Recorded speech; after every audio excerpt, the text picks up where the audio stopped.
What happens when life comes to an end? Is it the end of everything we know or the start of something we can't fully grasp? These are questions everyone thinks about at some point, and the idea of what happens next has been explored for centuries. There's one text that's particularly fascinating when it comes to this subject. It's an ancient guide written to help people understand the process of what happens after we pass away. This text, known as the Tibetan Book of the Dead, isn't just about death. It's also a reflection on life and how we live it.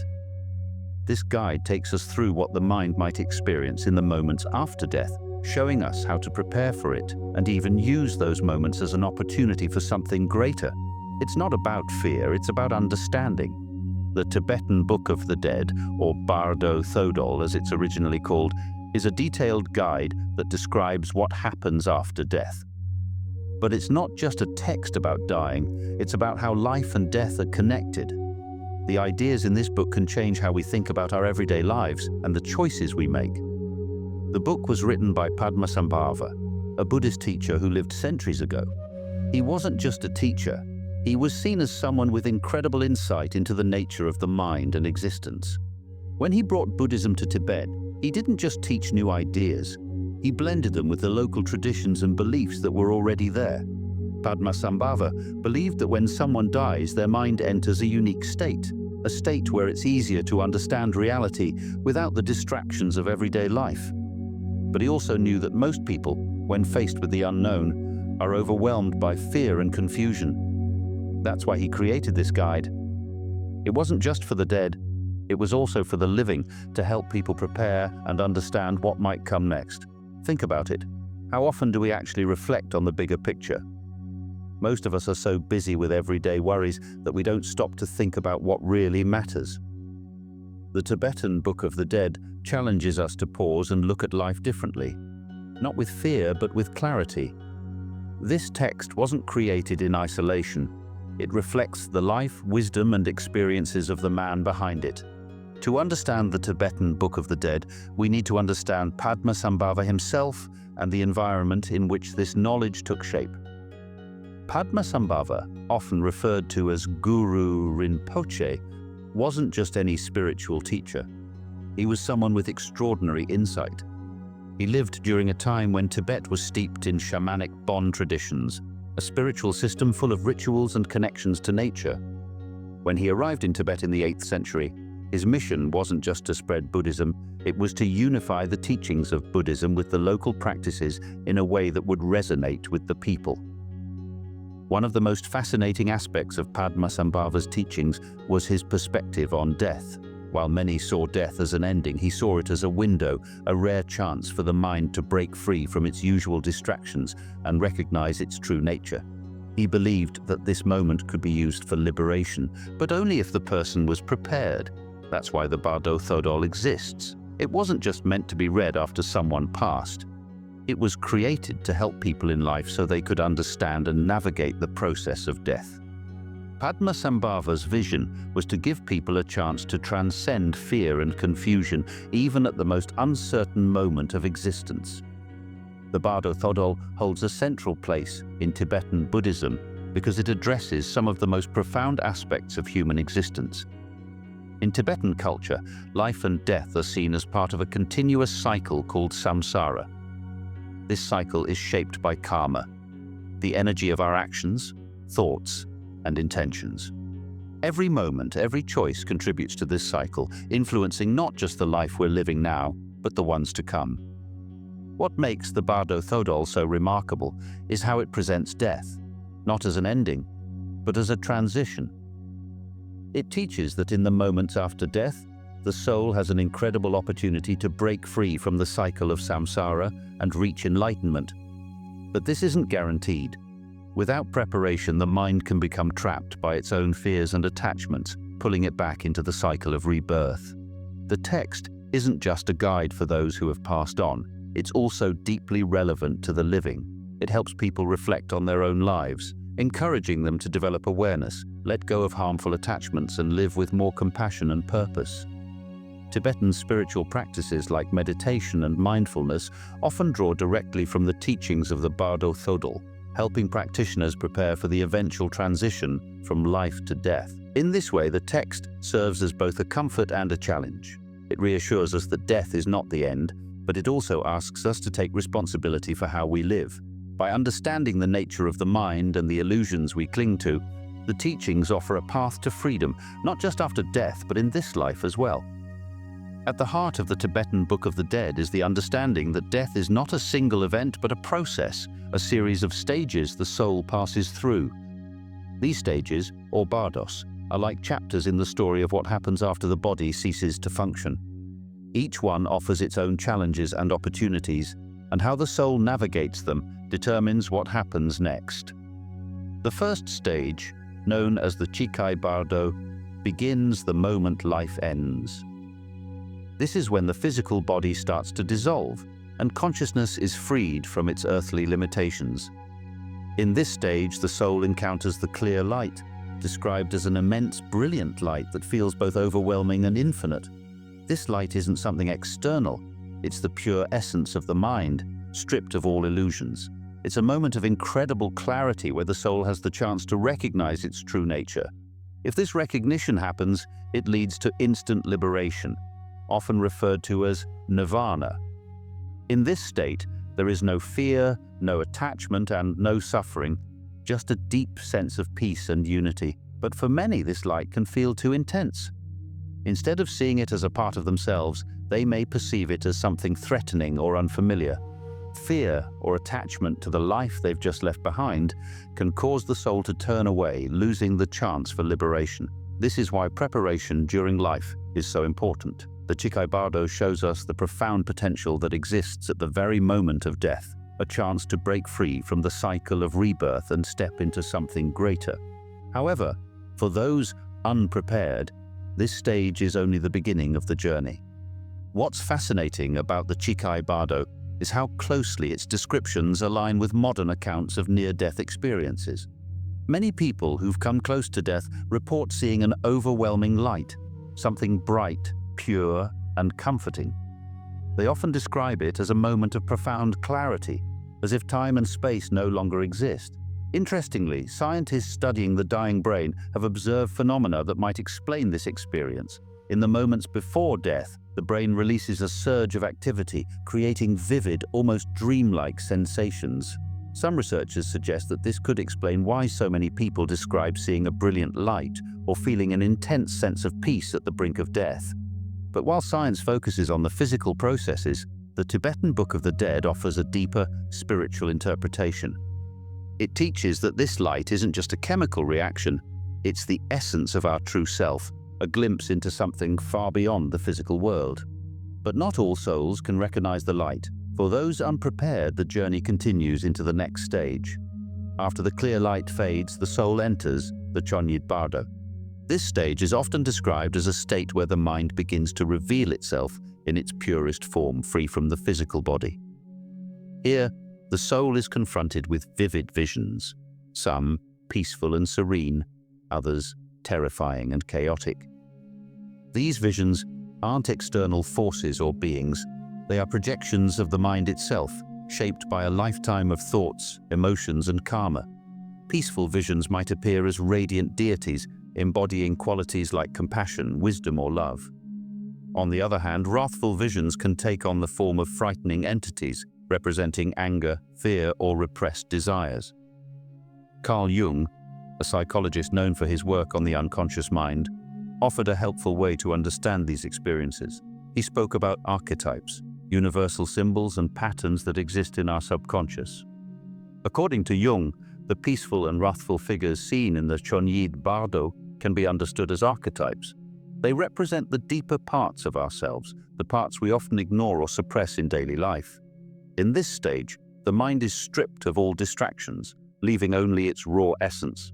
This is why these visions feel so intense and real. They reflect everything the soul has carried, fears, desires, and unresolved conflicts. Tibetan Buddhism teaches that recognizing these visions as mere projections of the mind is key to moving forward. It's not about battling the figures or running away from them, it's about seeing them for what they are, temporary manifestations of our inner world.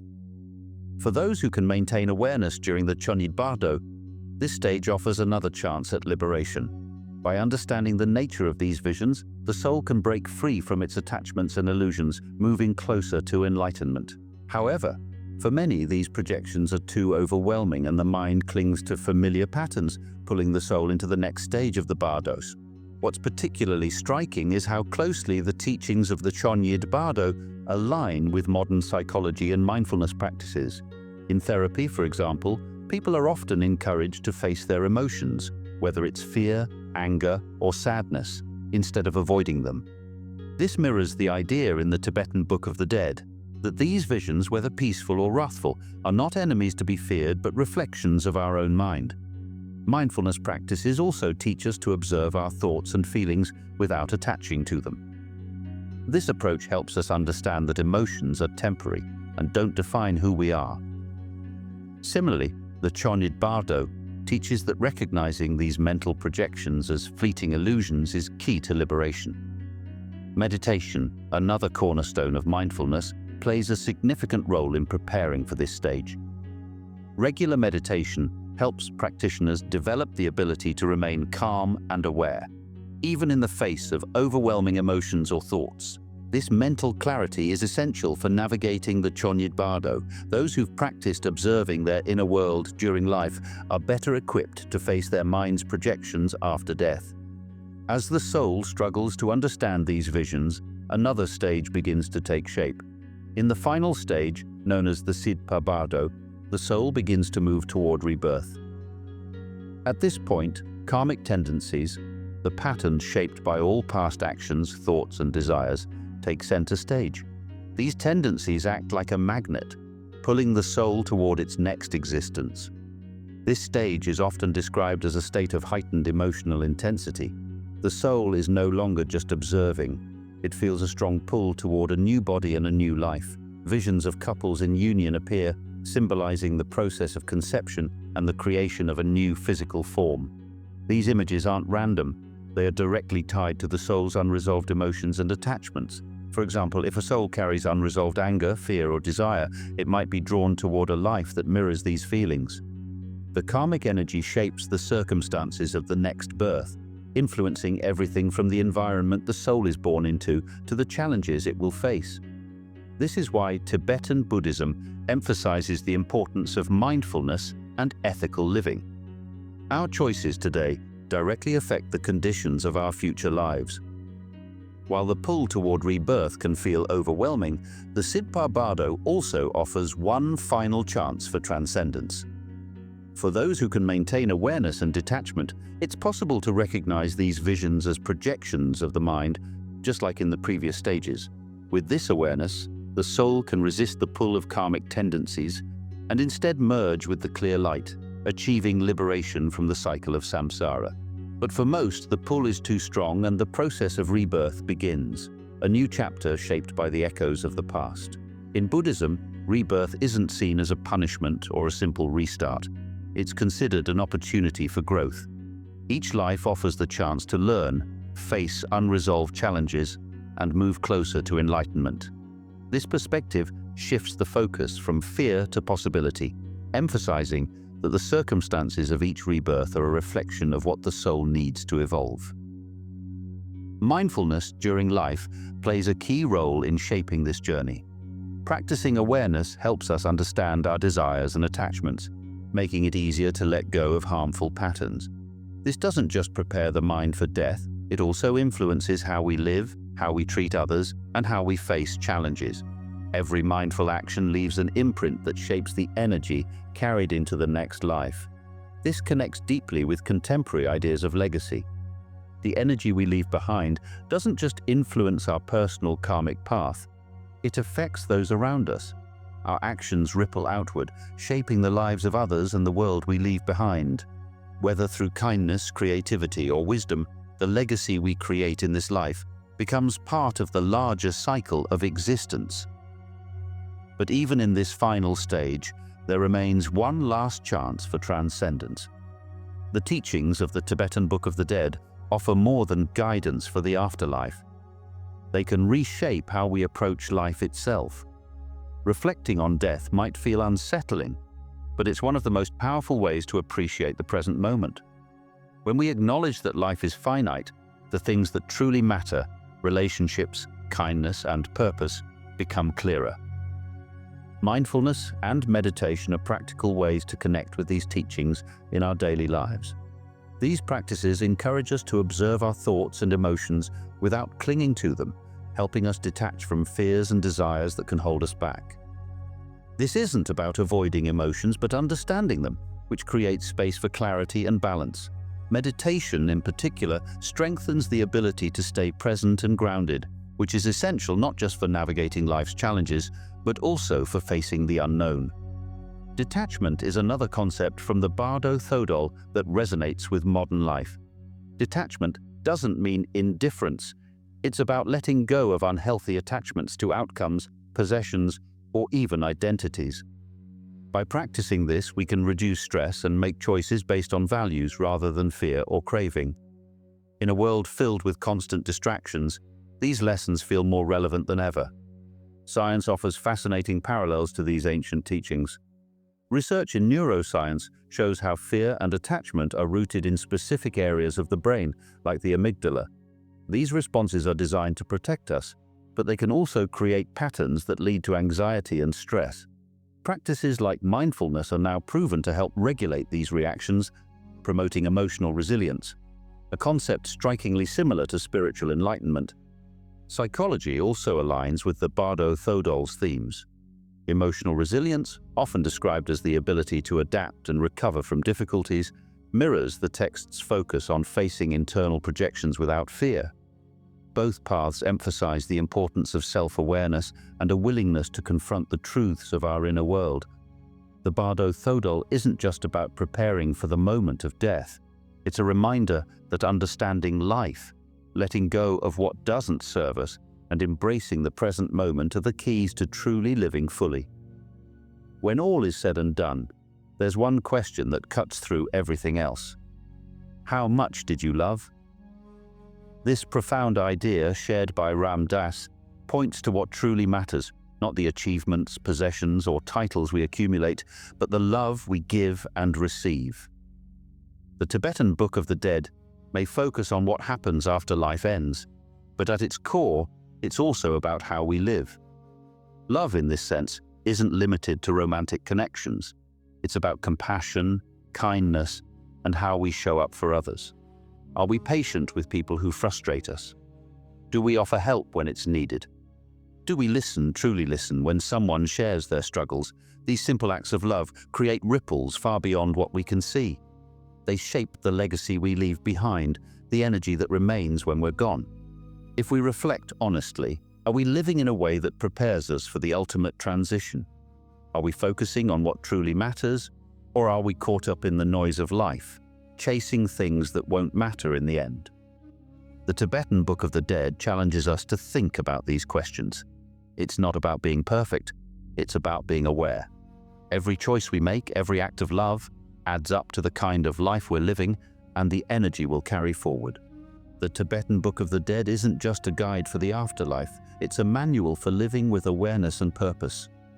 Its teachings remind us to recognize the light within ourselves and to see through the illusions we cling to. Whether it's fear, attachment, or pride, these are the barriers that hold us back both in life and beyond. As we've seen, the text speaks to the universality of human experiences, our fears, our hopes, and our search for meaning. It bridges the gap between ancient wisdom and modern understanding, offering lessons that are as relevant today as they were centuries ago. So, what do you think happens when we die? Does the soul move on? Or is there something even more profound waiting beyond our current understanding? Share your thoughts in the comments, because these are questions worth discussing. And if these ideas resonated with you, consider sharing this video with someone who might find it meaningful. Don't forget to subscribe to the channel to join us as we continue to explore the big questions about life, death, and everything in between. Thank you for watching and for taking the time to reflect on these timeless teachings. Together we can keep asking questions, seeking meaning, and living with more purpose and compassion.